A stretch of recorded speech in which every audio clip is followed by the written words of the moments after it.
Sveiki visi. Šiandien mes vėl susitikome laidoje lengvai iš pirmo karto. Stalas yra nuklotas ingredientų gausos ir mano kolegė Afroditė. Sveiki. Gamins kažką. Ką tu čia gaminsi? Tai taip, kadangi žinom, kad artėja puikus metas, tai yra Kalėdos, tai nusprendžiau pagaminti tai, ką aš gaminu jau 8 metai iš eilės.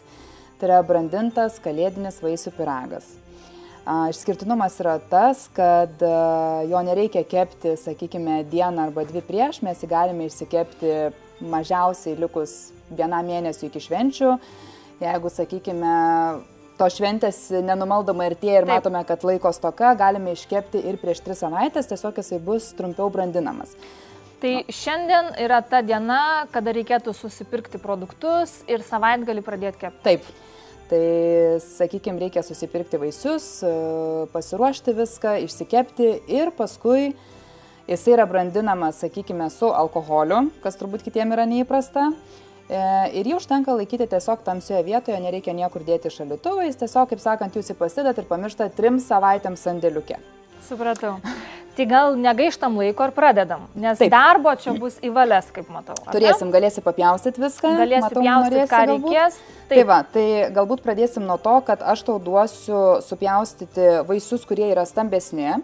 Esmė yra tokia šito recepto, kad pagal tai, ką aš susimatavau, vaisių ir riešutų bendras kiekis turėtų būti apie 900 gramų plus minus kilogramas. Vaisių turėtų būti apie 850, riešutų iki 150. Kodėl yra toksai santykis? Nes mums reikia, kad pyragas būtų drėgnas ir išlaikytų drėgmę. Tai, sakykime, riešutai drėgmės nesuteiks. Tai jeigu mes sumastysime pridėti 800 gramų riešutų, tai mes jokių būdų neturėsim kažko panašaus į skanų, drėgną, brandintą kalėdinį pyragą. Ir didžioji dauguma išdžiovintų vaisių turėtų sudaryti razinos, todėl kad razinos vėlgi padeda išlaikyti drėgmę. Ko aš vengčiau galbūt dėti iš džiovintų vaisių, tai yra slyvos, todėl kad slyvos iš savęs yra labai minkštos ir tiesiog jos kepenyje gali netekti savo struktūros. Naudokit, kas patinka. Cukatas, ananasus, abrikosus, datulės, spanguolės. Nu, žodžiu, tas visas galima tikrai, sako, asortimentas yra platus. Vengčiau asmeniškai slyvų ir nepadauginkit riešutų. Nes, sakykime, riešutai tai yra tik tai priedas šitame pyrage, tikrai neturi būti kaip pagrindinis ingredientas. Taip. Tai va, ponia, gausi dabar tada taip, abrikosus susmulkinti kubeliais, panašiai gal plius minus kaip šitos cukatos yra, ananasus truputėlį susipjausit, nu ir tuos kubelius galbūt ten per pusę, plius minus. Gerai. O aš tada pasiruošiu, kaip sakant, bliūdą ir mano darbas bus išplakti sviestą, kurio mums reikės 250 gramų. Tai mes jį turime, kaip sakant, pasiryti taip, kad jis būtų kambario temperatūros, nes kitu atveju, jeigu trauksim iš šaldytuvo, tai mes jo tikrai neišplaksime. Tai va, tai įsidedame sviestą. Ir sviestą mes plaksime su cukrumi, tai šitam receptui yra naudojamas ne baltasis, bet rudasis cukrus, tai vien dėl, sakykime, skoninių savybių, plus dėl pačios spalvos. Tai va, taip, viską beriam. Pasijungiam savo mergautinį 12 metų senumo mikserį, nežinau, gal kas turit naujesnių, bet šitas man puikiai tarnauja, kaip sakant, nereikia brangių dalykų, kartais užtenka ir pigesnių. Tai va, tai viską susimaišom ir bandom mes čia po truputėlį plaktis. Esmė yra tokia, kad mes turime išsiplakti sviestą su cukrumi iki purumo. Nu va, išsiplakėm sviestą iki purumo ir dabar mūsų sekantis žingsnis tai yra susimušti į šitą sviesto ir cukraus masę 4 kiaušinius. Nemušam jų visų iš karto, mušam po 1 kiaušinį, įsimušam, paplakam, masė susijungia, tada mušam 2, 3 ir 4. Ties kiekvieno įmušimų kiaušinio mes, žodžiu, masę turime išplakti, kad jinai susijungtų ir mums nesušoktų, sakykime, kažkokiais ar neatsiskirtų galbūt gabaliukais. Tai duok, aš tai va, tai dabar tu mušk jo kiaušinį. Be lukštų žiūrim, kad papultų. Opa, gerai. Ir dabar įmaišom. Palauk, čia dar toksai. Tai va, tai masę mes dabar pasiruošėm. Dar kitas dalykas, ką mums reikia pasidaryti, tai užsibrandinti vaisius su riešutais. Tai matau, kolegė jau savo, kaip sakant, duoklę atidavė pjaustimui, tai prašau, dedam Riešutukus gali dėti viską, čia mes jau kadangi jos ant susisvėrė, kaip ir minėjau, bendra masė turi būti apie 900 gramų iki kilogramo, riešutų nedaugiau negu 150, nu maks 200 gramų, visa kita turėtų būti džiovinti vaisiai. Taip. Tai beriam riešutus, čia turiu razinų ir spanguolių mišinį, tai aš jį čia irgi beriu. Ir čia turime abrikosų ir cukatų irgi, ir ananasų, susmulkintus irgi gabaliukus taip pat irgi beriame. Taip. Ir dabar linksmiausia dalis, kad galim užsipilti šitus vaisius. Tai šitam visam kiekiui vaisių ir riešutų mes naudojame 200 ml brendžio. Ne kažkokio kitokio alkoholinio gėrimo, o brendis yra naudojamas. Nebijokit, kepant alkoholis tikrai prasigaruoja ir, sakykime, pasilieka drėgmė, tai nereikia bijoti, kad jau čia, žinai, suvalgysim gabaliuką ir negalėsim vairuoti automobilio. Taip. Vaikams šį pyragą skanauti galima, ar ne? Jeigu mes išsikepam pyragą su tokiu kiekiu, kuris realiai išgaruoja alkoholis, galim duoti paragauti, bet kadangi jis realiai yra dar brandinamas apie 3-4 savaitės, su tuo pačiu alkoholiu yra laistomas, tai manau, kad jau vaikam reikėtų šitą desertą praleisti, yra kitų desertų. Tai čia jau toksai suaugusiųjų skanėstas, sakykime. N21, ar ne? N21, teisingai, nes 18 dar negali nusipirkti alkoholio. Tai va, tai pilam tada brendį. Taip. Tai va, tai susipylėme mes brendį, išsimaišome vaisius, nereikia tikrai, nebijokit, brendis visų vaisių neapsems ir čia nebus, kaip sakant, kažkoks tai ežeras, mes išsimaišom, tikrai jisai susigeria, esmė yra tokia, kad užpylus vaisius mes turime palikti pastovėti šitą grožį mažiausiai 1 parą. Aš vidutiniškai laikau apie 2, nes kartais po paros neprisiruošiu iškepti, bet nuo to tikrai blogiau nebus, kaip sakant, tikrai viskas jo labiau susigeria. Tai žodžiu, palieka mes dabar ilsėtis, o aš turiu pasiruošus jau iš anksto. Kaip sakant, turim jau pabrandintus vaisius parą laiko, tai galim pasižiūrėti iš arčiau, kaip jie gražiai ir sultingai atrodo, kaip jie kvepia. Bet nepaturiu ragauti ir valgyti, nes stiproki vaisiai, sakykime. Tai va, tai turim šitus vaisius, tai dabar mums dar ką reikia papildyti į šitą masę, tai mums dar reikės 1 apelsino sulčių. Tai Indre, pirmiausia, gal aš tavęs paprašysiu, kadangi mes naudosime ir žieveles, tiek apelsino, tiek citrinos, kaip sakant, skoninėms savybėms sustiprinti. Tai patarkuok ir tarkuok dabar, žinok, per štai šitą grožį. Tik be baltos žiūrėkime, kad būtų tos masės, nes balta masė duoda kartumą. Tai mes kartumo nenorime. Tai stengiamės nutarkuoti tik tai žievelę. Tai 1 apelsinas, ar ne? Taip, 1 apelsinas, tai mes jau jį sunaudosime nuo iki, tai sakykime, žievelę dėsim į tešlą, o sultis dėsime į vaisius. Taip, o citrinos reikės tik tai žievelės, tai jau citrinos sultis, na, sakykime, arbatai su medum galime sunaudoti. Taip, kažkur tai rasim. Kalėdų metas, peršalimų žiemos metas. Tai čia, žinai, tas momentas, kai atsikeli ir nežinai dabar jau. Sirgs vaikai, nesirgs vaikai, išeisi darbą, neišeisi darbą, žinai, tai iš vienos pusės, kaip ir žiema, sakykime, toks labai fainas didelis malonumas, nešventės, visi atrodo, žinai, žmonės kaip ir tokie artimesni patampa, tas toksai, sakykime, netgi lengvas chaosas, tas bėgimas, skubėjimas, man jis iš dalies taip patinka, nes realiai vieną kartą metuose, kada esi pametęs galvą, žinai, ir į 1 minutę keikės ir visada prižadė savo, kitais metais tikrai rugpjūtį supirksiu dovanas, nu jau tikrai bus ten tie išpardavimai, žinai, rugsėjį sėdėsiu rami. Ir spėkit, dažniausiai gruodžio 15 lakstai per visas parduotuvės, per visas mugės, žinai, ir galvoju, Dieve, ką čia dabar nupirkti, supranti, nežinau, ko reikia. Kamščiai, taip. Tai dabar šitą žievelę dedam. Dabar sustarkuokim dar citrinos prie to pačio jo, nes vis tiek mes pamaišysim truputį. Jo, iš karto. Tai va, tai persipjaunam apelsiną ir išsispaudžiam iš to 1 apelsino sultis kaip galima daugiau. Spaudžiam per, kaip sakant, sulčiaspaudę, jeigu neturim, galim kažkaip bandyti su šaukštu arba su rankom tiesiog išsispausti, jau čia didelės bėdos nebus. Taip. Tai va, tai svarbiausia tik tai, kad, kaip sakant, nepapultų kažkokių tai sėklų ar dar kažko, tai dėl to reikalingas kažkoks tai, nežinau, sėtelis ar kažkas, jeigu ten jau rankom spaudžiamės. Ir dabar tada 1 apelsino sultis mes susipilam į vaisius, kaip sakant, dar truputėlį tos drėgmės ir padrėkinimo. Įdėjai sėklą. Paskui sakys, va čia kolegė iškepė, klausyk, supranti, pyragą, dantis išsilaužiam. Tai va, susimaišom. Ir dedam žieveles?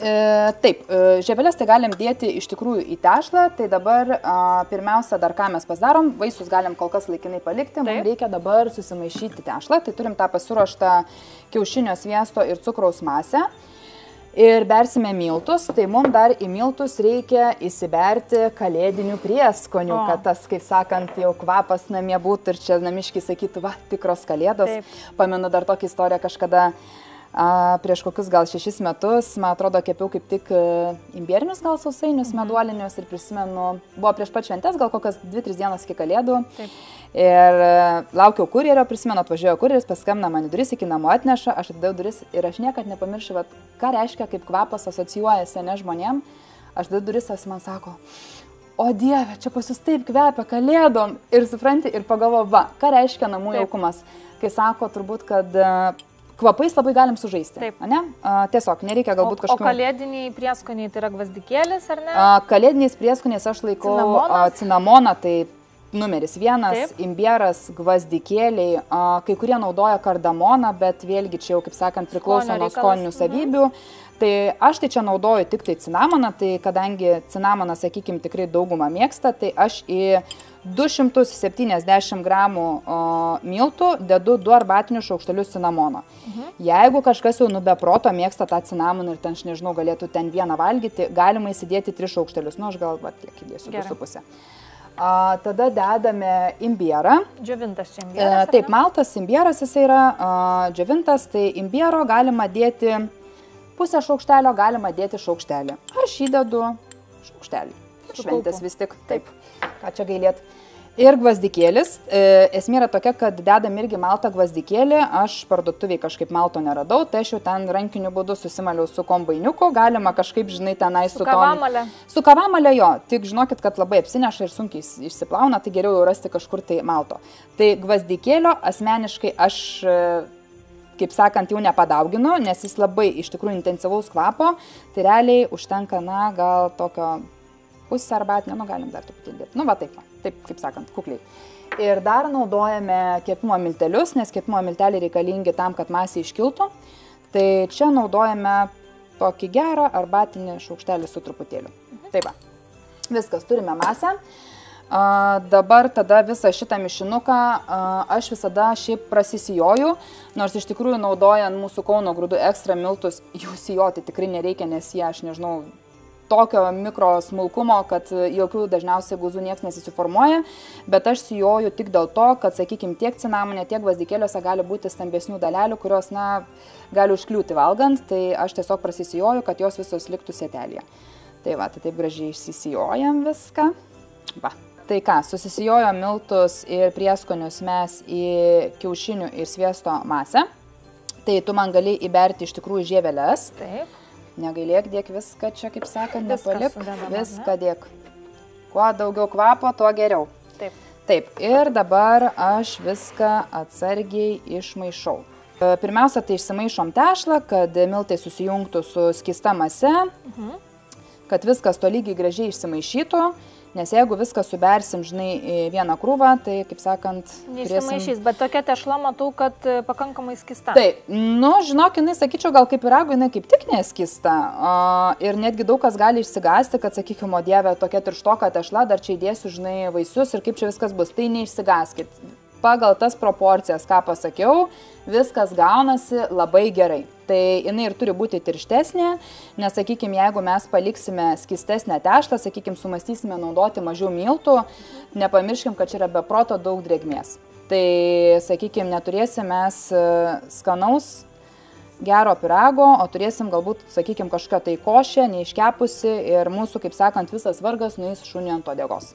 Tai va, tai tokia, sakykime, tikrai tiršta, skaniai kvepia, galim pauostyti. Ir dabar jau ką beriam tuos mūsų vaisius. Taip. Tai aš gal maišau, ar ne? Aš tau beriu viską su visom sultim, su viskuo, kaip sakant, tegu čia viskas maišosi. Oi. Gausiai čia tų vaisių atrodo labai. Taip, aš iš tikrųjų irgi patį pirmą kartą, kai atradau šitą receptą. O beje, iš kur šitas receptas? Nu tai kur, visagalis internetas. Esmė yra tokia, kad Visada stengdavausi kalėdom iškepti galbūt kažkokį tai paprastą tortą, dar kažkas, bet vienais metais tiesiog nenorėjau kepti nieko, galvojau, ką čia tokio man lengvesnio, kad galėčiau, žinai, išsikepti gerokai prieš laiką, nes aš paskui 2 savaitį kalėjau, aš neturiu laiko, aš lakstau kaip išprotėjus, keikiuosi, sakau, perku visiems dovaną, žinai, išlaidauju ir man ten apie tokį kaip pyragų kepimą aš net nenoriu pagalvoti. Taip. Tai čia buvo mano sprendimas, kaip aš įsisuksiu nuo tų visų kepinių, žinai, prieš pat šventes. Taip. Tai vat atradau, aš jį kažkaip tai, gal kažkur perskaičiau komentarus, kad aš, žinai, brandintas kalėdų pyragas, sakykime, toks ant bangos ir labai skanus variantas. Nu tai ką, ir aš jį išsibandžiau, išsikepiau, brandinau. Pirmą kartą gal per daug subrandinau, žinai, negailėjau, ten jau laiščiau aš jį savaitę taip dosniai. Tai, nu toks stiprokas buvo, žinai, kad, kaip sakant, kas jau atėjo prie kalėdų stalo sėdėti, sakau, net gali nepilčiai nieko, žinai, užtek šito pyrago paragauti. Tai va, tai kitus kartus jau, sakykime, pramokau, atitaikiau tą visą, sakykime, dalyką, kad nereikia padauginti, sakykime, tikrai saikingai, patys vaisiai iš savęs drėgmės atiduoda. Tai va, ir šitas pyragas karaliauja 8 metai pas mane. O, jau netgi 8 metai. Tai va, tai susimaišėme mes masę ir dabar mums reikės kepimo formos. Dabar yra keli variantai. Dažniausiai šiaip rekomenduoja jį, sakykime, dėtis į kažkokią apvalią, tai kepimo, nežinau, formą. Galima, jeigu namie tokių neturite, ne, nes jos reikia nusipirkti kažkokio tai konditerijos įmonėje, sakykime, tai jeigu tokių neturite, pakankamai tinka kažkokia, tai nežinau, turima jūsų tokia skarda ar, sakykime, tortofolis skarda, tiesiog jas reikėtų pasiruošti, tai iškloti kepimo popierium arba ištepti kraštų sviestu, kad, sakykime, kepinys nepriliptų. Dar tik tai momentas dėl brandinimo, ką noriu tikrai pasakyti, nesugalvokit padaryti tą vadinamą non-alkoholinį pyragą, todėl kad alkoholis apsaugo nuo pelėsio. Tai jeigu mes laikysim sandėliukę 3 savaitės pyragą ir pilstysim į jį apelsinų sultis, nu jūs jo tikrai nevalgysit kalėdom, nes, kaip sakant... Jisai ir prarūks turbūt. Taip, čia toks, kaip sakykim, apsauga, konservantas, tai nepykim ant to alkoholio, bet jau jį naudoti reikia, sakykim, dėl to pačio veiksmo, kad nebūtų mum pelėsio. Tai va, tai pilamės tada mes dabar... masę. Čia mums gausis gal 2 nedidukai. Žodžiu, pilam į apvalę, pilam į šitą keturkampą, darom taip, kad maždaug būtų užpildyta forma 2/3, nes plius minus jisai dar vis tiek kepant pakyla, kadangi yra kepimo miltelių. Tai, sakykime, nepersistengim, nepildykim viršaus, nes pradės lipti per kraštus. Ir ten gali lipti per viršų ir bėgti, ir tada, sakykime, jeigu galbūt mes norime tą savo brandintą pyragą kažkam padovanoti, tai tu žiūrėk, visas apibėgęs, aplipęs, nu kažkaip jau gal ir neestetiška. Taip, tai susipylėm viską į formeles ir dabar pats geriausias momentas, nes nereikės mums nieko daryti, mes išausim į orkaitę. Tai dabar principas yra toksai, kad šitas pyragas nekepa kaip standartiniai pyragai, kad vidutiniškai 1 valanda. Jisai keps gerokai ilgiau, tam, kad, sakykime, išgaruotų bereikalinga drėgmė ir alkoholis. Tai mes įsikaitinam orkaitę 170 laipsnių. Kai orkaitė įkaista, dedame pyragus ir sumažinam temperatūrą iki 150 laipsnių ir kepam apie 1 valandą. Po tos 1 valandos mažinam temperatūrą plius minus iki 140 ir gali būti, kada reikės pakepti apie 45, truputį virš valandos. Sakykime, tikrinam pyragą ir iškepęs, tai pagaliuko pagalba, jeigu pagaliukas yra aplipęs, kepam ilgiau. Kitas dalykas, bekepant tikrai ilgas kepimo laikas. Turbūt po valandos jums reikės užsidengti pyragus foliją, kad nesudegtų viršus. Nes jeigu iš to nepasidarysit, tai viršus bus, kaip sakant, tikrai pakankamai pajuodusi, tai realiai aš jau po to pirmo kepimo po valandos aš užsidengiu foliją ir sau ramiai palieku vėl apie kokią gerą valandą pakepti. Tai einam kepti? Einam. Iškepėm. Brandinom, laikėm visas 3 savaitės, truputėlį laistėm, kaip sakant, gal nepadauginom, bet pagaliau turim, kaip sakant, rezultatą. Tai parodysiu labai paprastą glajaus, sakykime, receptą, nieko ten virti, nieko nereikės, tiesiog paprastai. Reikalingi bus mums 2 ingredientai, tai yra cukraus pudra ir citrinos sultis. Viskas. Tu gal įberk kokius 6 šaukštus cukraus pudros, aš įsispausiu citrinos sultis. Nu va, gerai, turim sultis. Ir dabar pilsim. Tai aš tau dabar truputėlį pilsiu sulčių po lėto ir tu jas maišai, žiūrim, kaip čia ta masė skystėja. Matom, ar čia mums reikės ar ne. Gerai. Tai pasiruošiam puikią masę, Indrė gali galbūt parodyti. Tai va, tai yra čia tik cukraus pudra ir citrinos sultis. Bet, sakykime, tokiem visokiem saldesniem kepiniam, netgi galima tokį glajų, jeigu mėgstat kokias bandelės keptis, netgi galima irgi ant bandelių pasidėti. Ant meduolių gal ar ne? Ant meduolių, taip irgi galima, tik tai jau meduoliams, jeigu dekoruoja, turėtų būti gerokai tirštesnė masė, nes jau šita yra perskista, jums viskas tiesiog nuveiks, bet namų sąlygom ten vaikam pasteriuot, kodėlgi ne. Tai va, tai dabar mes tą glajų, dabar jau gausi tą dekoravimo momentą. Gražiai padengti. Tai sakykime, tau aš galbūt parodysiu, kaip mums čia reikėtų viską tą pasidaryti, ne? Tai va, tai mes čia taip pasidengiam.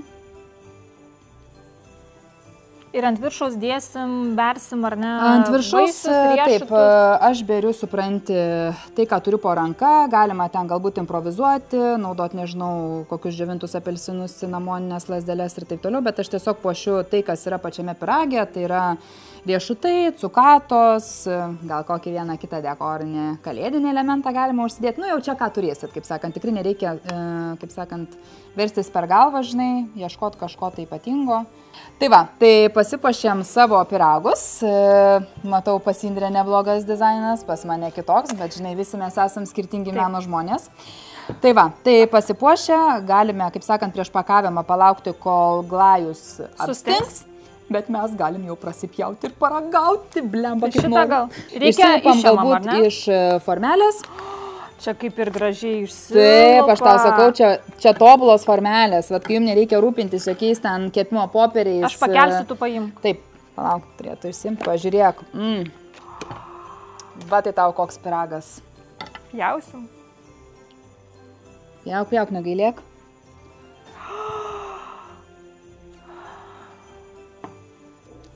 Wow. Bet tu pažiūrėk, kiek vaisių. Tikrai. Kiek riešutų. Ir jisai drėgnas, Tai taip, tai žinoma.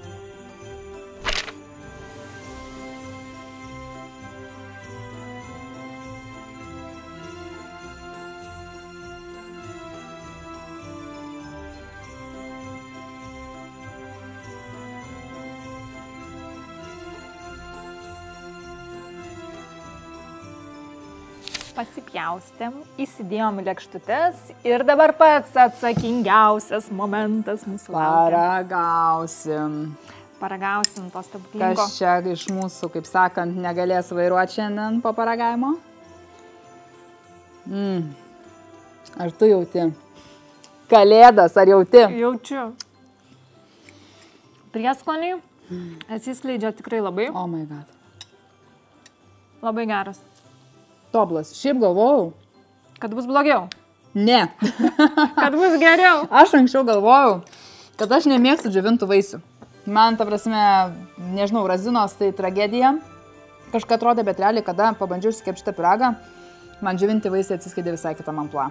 Ir, pavyzdžiui, tokio, tai galėčiau vat ir visą suvalgyti. Tobulas. Taip. Super. Tai ką, gražių švenčių mes linkim visiems? Taip, palinkėsim jaukių, ramių, dosnių kalėdų. Nepamiršti savo artimų žmonių. Jeigu ant kažko pyksti, mokėk atleisti. Svarbiausios, manau, gal dovanos būna nematerialios. Aš kartais, kai sakau, turbūt svarbiausia yra draugystė, tai visiems linkiu išlaikyti tą kalėdinę dvasią, tarpusavio ryšį ir pasimėgoti pačiu skaniausiu maistu. Stebuklingų jums švenčių. Lengvai iš pirmo karto.